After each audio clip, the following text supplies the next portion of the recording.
everybody. It's the Amanda Seales Show. I'm Amanda Seales here, and it is time for us to bring up some old-ish with our favorite Black historian, Ms. Kimberly Renee, always teaching us. Please put us on. Yes. So today, because it is Black Music Month, I thought it was an imperative that we understand the history of how we got here. Because I can admit that I did not know.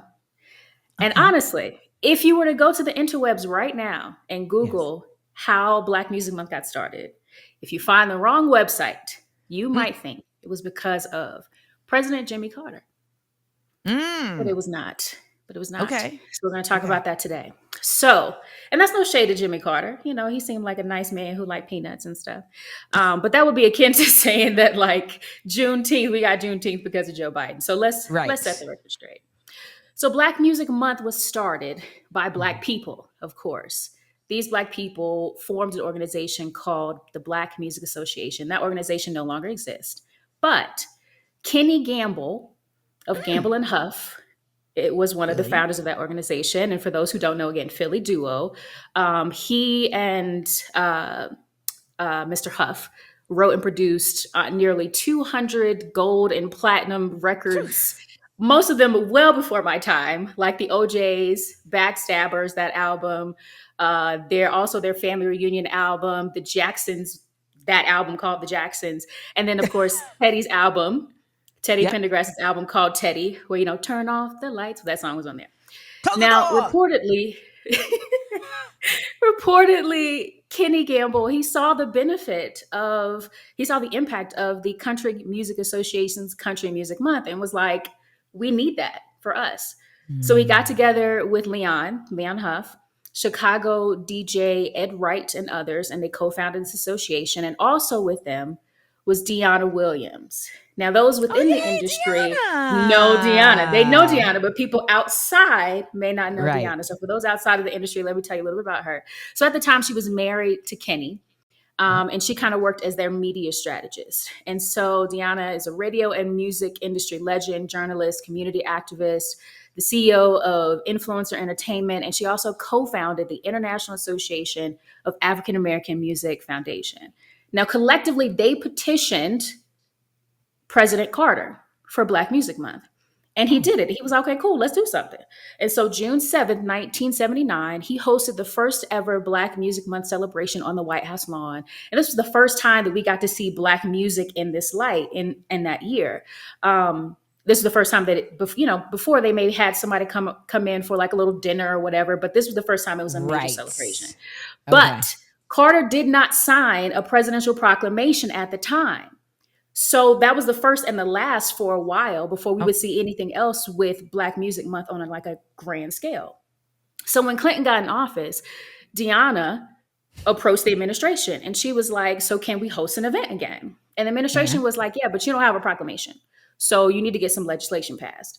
And so homegirl, auntie, single-handedly for the next decade, lobbied Congress people.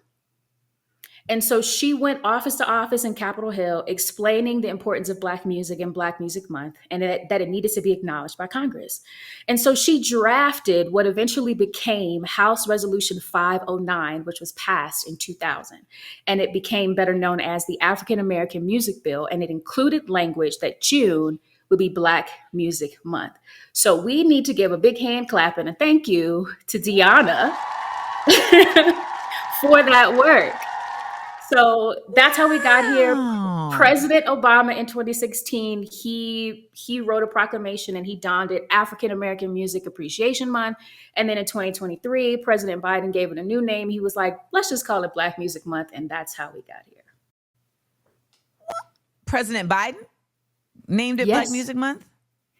Well, I mean, it was already kind of that colloquially, but he wrote it in a proclamation officially. I see. Okay. I see. All right. Wow. What is the site that makes you think that it was just Jimmy Carter? Well, people don't really like to read, to be honest, sometimes, So if you go, so the Associated Press did tell the whole story, but the first paragraph says that it belonged to, and it was because of I President see. Carter. I see. So there are several other websites that completely just gloss over the fact that there was a Kenny Gamble, there was a Leon Huff, there Hmm. was a DJ Ed Wright, there was Like this you wasn't know, they his miss all these idea. people. No, it was not. It was not. He just participated. Like, yeah, that sounds like a good idea. Let's do that. Yeah. You know.